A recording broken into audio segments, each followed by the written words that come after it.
సత్యం, ధర్మం, శాంతి, ప్రేమ ఇవి పుట్టపర్తి సత్యసాయిబాబా ప్రపంచానికి చూపిన మార్గాలు.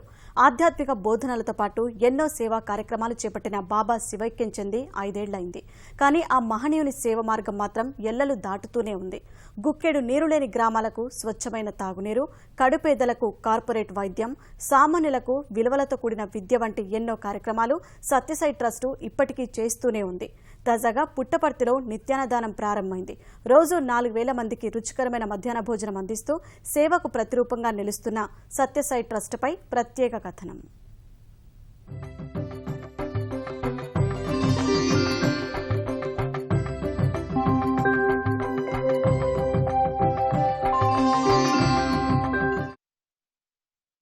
సత్యసాయిబాబా ఈ పేరుకు పరిచయం అక్కర్లేదు. ఆధ్యాత్మిక కార్యక్రమాలతో లోకానికి పరిచయమైన బాబా దైవత్వం అన్నది సేవలోనే ఉందని చాటి చెప్పారు. సత్యసాయి ట్రస్ట్ పేరిట ఎన్నో సేవా కార్యక్రమాలు చేశారు. కరువు సీమలో తాగునీరు లేక అల్లాడిపోతున్న గ్రామాల దుస్థితిని చూసి చలించిన బాబా ప్రభుత్వాలకు సైతం సాధ్యం కాని విధంగా లక్షలాది మంది దప్పిక తీర్చారు. రూపాయి ఖర్చు లేకుండా పేదలకు కార్పొరేట్ వైద్యం అందించారు. విలువలతో కూడిన విద్యనందించే విశ్వవిద్యాలయాన్ని నెలకొల్పారు. సత్యసాయి ప్రారంభించిన ఈ సేవా కార్యక్రమాలు ఆయన శివైక్యం తర్వాత అదే స్థాయిలో కొనసాగుతున్నాయి.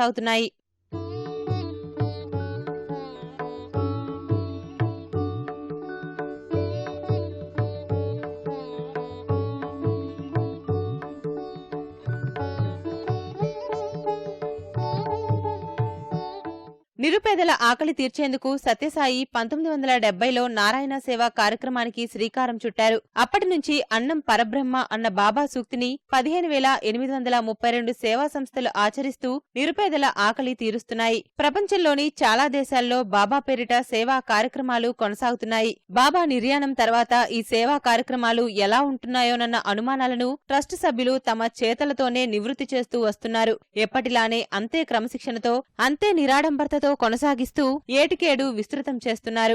తాజాగా ప్రశాంతి నిలయంలో బాబా మహాసమాధిని దర్శించుకునేందుకు వచ్చిన వారికి మధ్యాహ్న భోజన కార్యక్రమాన్ని ప్రారంభించారు. స్వామి ఉన్నప్పుడు ఎలా జరిగాయో ఇప్పుడు కూడా అలాగే జరుగుతున్నాయి. అన్నదానం కూడా చాలా బాగా పెట్టారు. చాలా బాగుంది. మామూలుగా ఇంట్లోనే ఎలా ఉంటుందో అలానే ఉంది. మంచి కాస్ట్లీ రైస్, ఫుడ్ అంతా బాగానే ఉంది. చాలా బాగుంది. ఇటువంటి ఆలోచన, కొత్త ఆలోచన అనేది ఇక్కడ రావడం అనేది, దర్శనంకి వెళ్ళే ప్రతి ఒక్క వ్యక్తికి సంపూర్ణమైనటువంటి ఫ్రీ భోజనం అనేది దొరకడం అనేది చాలా అదృష్టంగా మేము భావిస్తున్నామండి. ప్రసాదం చాలా బాగుంది. క్వాలిటీలో ఎటువంటి రాజీ పడలేదు. చాలా చక్కని సదుపాయాలు చేస్తున్నారు. भोजन किया बहुत ही अच्छा लगा. ये जहाँ पर सभी धर्मों को एक साथ बिठाकर भोजन किया जाता है. सब कुछ बहुत अच्छा है. Very nice भोजन. There is no words to express. So this is very nice. స్వామి ప్రసాదం చాలా బాగుంది. అందరికీ కూడా ఉపయోగం. అందరూ కూడా చాలా సంతోషిస్తారు. ప్రశాంతి నిలయంలో నిత్యాన్న సేవా కార్యక్రమాన్ని కేంద్ర మంత్రి రవిశంకర్ ప్రసాద్, మంత్రి మాణిక్యాలరావు ప్రారంభించారు. సత్యసాయి మహాసమాధి దర్శన సమయంలో ఎంతమంది భక్తులు వచ్చినా వారందరికీ ప్రేమతో సాయి సేవకులు ప్రసాదం అందిస్తున్నారు. ప్రతిరోజు 3 నుంచి 4,000 మంది ఆకలి తీర్చే భాగ్యం తమకు కలిగిందని ట్రస్ట్ నిర్వాహకులు చెప్తున్నారు. సాయి ప్రసాదం అందడం తమ భాగ్యమని భక్తులు సంతోషం వ్యక్తం చేస్తున్నారు. పుట్టపర్తిలో అన్నదాన కార్యక్రమం ఎంతో మంది పేదలకు ఉపయుక్తంగా ఉంటుందని ట్రస్ట్ నిర్వాహకులు చెప్తున్నారు. సేవా కార్యక్రమాలను మరింత విస్తృతం చేస్తామని అంటున్నారు. బాబావారు ఉన్నప్పుడు కూడా ఇక్కడికి వచ్చే భక్తులందరికీ కూడా అన్న ప్రసాదాలని అందించాలనేటువంటి ఒక సంకల్పము ఉండేది. దాదాపు ప్రతిరోజు 4,000 మంది దాకా భోంచేస్తున్నట్లు సిబ్బంది మాకు తెలియజేయడం జరిగింది. దీన్ని ఇదే విధంగా ముందు కూడా ఇలాగే విస్తరించడం కూడా జరుగుతూ ఉంటుంది.